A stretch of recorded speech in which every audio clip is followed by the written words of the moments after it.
నిజామాబాద్ జిల్లా బోధన్ పట్టణానికి ఎమ్మెల్యే సుదర్శన్ రెడ్డి రావడంతో నియోజకవర్గ ప్రజలు భారీ బైక్ ర్యాలీగా ఆచనపల్లి నుంచి ఘనంగా స్వాగతం పలికారు. స్థానిక ఫంక్షన్ హాల్లో నాయకులు, కార్యకర్తలు సన్మాన కార్యక్రమం నిర్వహించడం జరిగింది. అనంతరం ఇరిగేషన్ కార్యాలయంలో ప్రభుత్వ అధికారులచే రివ్యూ మీటింగ్ ఏర్పాటు చేయడం జరిగింది. ఈ సందర్భంగా ఎమ్మెల్యే సుదర్శన్ రెడ్డి మీడియాతో మాట్లాడుతూ గత ప్రభుత్వ మంత్రులు, ఎమ్మెల్యేలు రివ్యూ మీటింగ్లు పెట్టలేదని, నిజాం షుగర్ ఫ్యాక్టరీకి రైతులు చెరుకు పండించి అందిస్తే స్టార్ట్ చేస్తామని, అధికారులు విధుల పట్ల నిర్లక్ష్యం చేస్తే సహించరని తెలిపారు.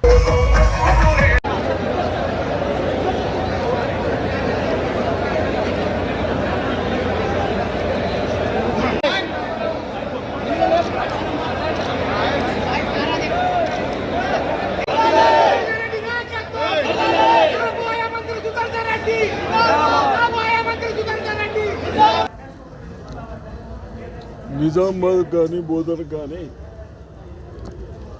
నేను ఫస్ట్ టైం రావడం జరిగింది. దానికి నిజామాబాద్ వాళ్ళు కానీ, బోధన కాన్స్టిట్యున్సీ వాళ్ళు కానీ, ఇతర కాన్స్టిట్యున్సీ నుంచి వచ్చిన కాంగ్రెస్ కార్యకర్తలకు కానీ పెద్ద ఎత్తున వచ్చి నాకు స్వాగతం చెప్పినందుకు డిస్ట్రిక్ట్ కాంగ్రెస్ కార్యకర్తలకు అందరికీ అభినందిస్తూ ఉన్నాను, థ్యాంక్స్ చెప్తా ఉన్నాను. అదేవిధంగా ఎంత కష్టాలైనా ఆంధ్రలో కాంగ్రెస్ పార్టీ రాదని తెలిసిన సోనియా గాంధీ గారు మనందరి అభిప్రాయాల మేరకు తెలంగాణ ఇచ్చిన తర్వాత ప్రజాస్వామ్యంలో ఓటము గెలిచిన వాళ్ళు ఏదైతే ప్రామిసులు చేసిండ్రో చెయ్యకుండా, లా అండ్ ఆర్డర్ సిస్టంలు పెట్టకుండా అన్ని విధాలుగా అన్ని సెక్షన్స్కి ఇబ్బంది పెడతా ఉన్నారే. మరి అసెంబ్లీలో మొన్ననే ముఖ్యమంత్రి గారు రేవంత్ రెడ్డి గారు చెప్పడం జరిగింది. అయినా మనమందరం అగ్రికల్చర్ మీద డిపెండెన్స్ ఉన్న వాళ్ళం. ఈ పుణ్యాత్ముడు కేసీఆర్ ముఖ్యమంత్రి వరి వేయండి, వేరే పంటలు వేయొద్దని, వరేస్తేనేమో ఇప్పుడు ఎక్కడెక్కడ గోదామ్స్లో పెట్టేసి, రైస్ మిల్లర్స్లో పెట్టేసి అడ్డగోలు అమ్ముకున్నా చూసే నాతులు లేక, రేపు కేసీఆర్కి ఏం కాదు, కన్సల్ట్ అధికారులకు ఏం కాదు, కానీ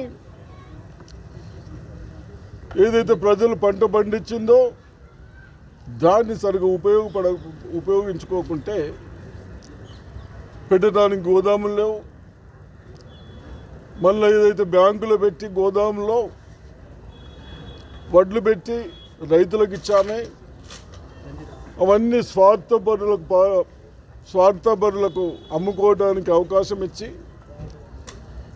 ఇన్ని విధాలుగా మొన్ననే ముఖ్యమంత్రి గారు హైదరాబాద్లో కూడా చెప్పడం జరిగింది. అవసరమైతే దాన్ని అమ్మే వాళ్ళని పెద్ద కేసులు పెట్టి కాడాలో పెట్టమని చెప్పడం జరిగింది. కాబట్టి తప్పనిసరిగా ఇవన్నీ ఎక్కడ ఏది అవసరం ఉన్నా ఇబ్బందులు కాకుండా మరి అధికారులు పాతయాన్ని మరిచేసి నిర్లక్ష్యం ప్రభుత్వాలు మీకెవరు అడిగేవారు లేకుండా, కానీ ఇప్పుడు రివ్యూస్ అవుతాయి. మీ డ్యూటీలు నిర్లక్ష్యం చేస్తే తప్పనిసరిగా మీకు కూడా పనిష్మెంట్ అవుతుందని చెప్తూ ఈ అవకాశం ఇచ్చిన ధన్యవాదాలు. జై హింద్. మరిన్ని అప్డేట్స్ కోసం మా ఛానల్ని సబ్స్క్రైబ్ చేయండి.